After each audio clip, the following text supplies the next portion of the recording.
here the next morning. I made the trip down to, actually, it was Brookline, New Hampshire, not Medford or whatever it was, and way down on just above the Massachusetts border. But anyway, the night before, 2 nights ago, I was watching some videos of Johnson 6 horsepower motors. And I came to this one, and I looked at the design, and I froze it when I had a good view of the side of the engine housing.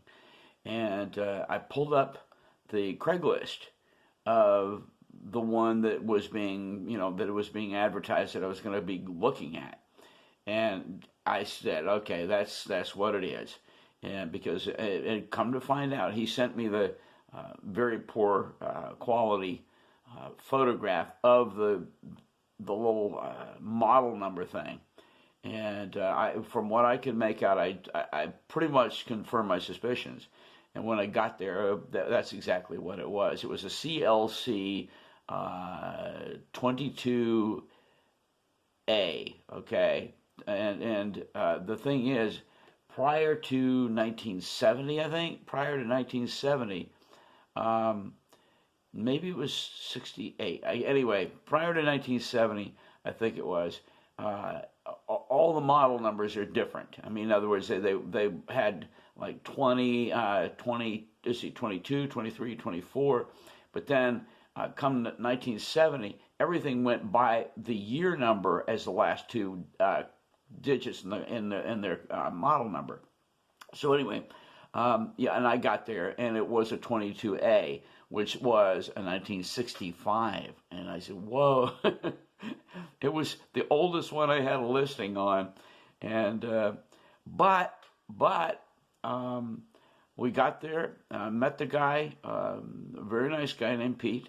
I'll have a picture of him in this video, and I walked over and looked at it, and it was a little more scruffy up close than it was in the pictures. But I looked at it. He had it all set up with it down in a little trash barrel filled with water, and had already put gas in a can, and I only put about a gallon in. I think it's maybe only about like a 3-gallon tank. But anyway, I had it all hitched up, and so I reached over. It was mounted to the side of a trailer. So I hopped up into the trailer and squeezed the bulb, got the gas up into the line, and pulled the choke out, and then pulled the cord. And first shot, I pulled that cord, and she popped right off. Kept on running. I watched it. It started spitting water, and then it stopped spitting water, and I said, "What's going on?" And I was yelling over the. You'll hear it when you see the video. And by the way, I only shot just I think maybe a minute of watching this thing run. But anyway, it stopped spitting water, seemed to be, just a little bit. And he said, well, the thermostat's got to kick in. I didn't even, okay, this is my ignorance. Okay, I didn't even know that outboard motors had thermostats. But he pointed to this thing up on top of the motor and said, the thermostat hasn't kicked in. And sure enough, in a minute, all of a sudden, boy, the engine got warmed up, and it started shooting water out the back, just fine and dandy. I mean, the way it's supposed to, And anyway, I let it run. We let it run for a minute. I said, okay, I'm satisfied. We're good. So here's the thing. It may be an old engine, but it ran fine. By the way, we put it in gear, forward, neutral, reverse, everything worked. My one concern is that when it put it in forward, it seemed to have what I call loading. In other words, as soon as it kicked in, the engine seemed to drop down a bit.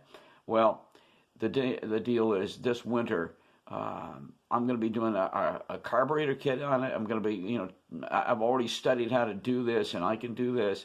I'm going to take that carburetor off and redo that. I'm going to redo the impeller. And he suggested I even replace the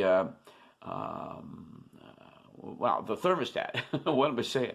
The thermostat, which, by the way, is working. All of that's working. But the thing is, when you've got an old engine, she needs some babying, and that's exactly what I'm going to do. I'm going to replace all those things, and oh, and by the way, and new spark plugs, and that can make a big difference too. So, all right, guys. Well, with that, I'm going to let you watch the video, and I think we'll just wrap it up. And just good news: little girl now has a motor, and looking forward to getting this thing worked out. Doing all the work on it. I probably, just out of my own stupid excitement, will take it down to the Cape next time and see how it mounts, and also see how it tilts up into that compartment in the lazarette. But as of right now, she ran just fine. It was a little smoky. I think that the part of the problem is that he maybe over mixed the oil mixture or something. He gave me this little bottle of the oil that goes on it. But hey. We're good. We're good. I think she's going to be a good motor, and we'll kind of take it from here.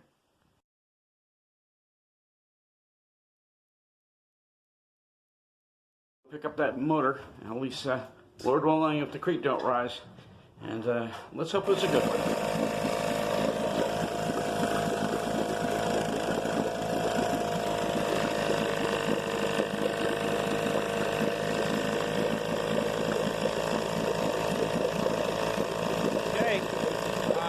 I'm satisfied.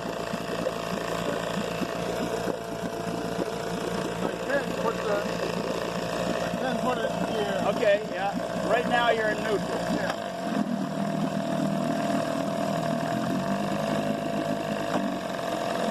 And reverse, yeah.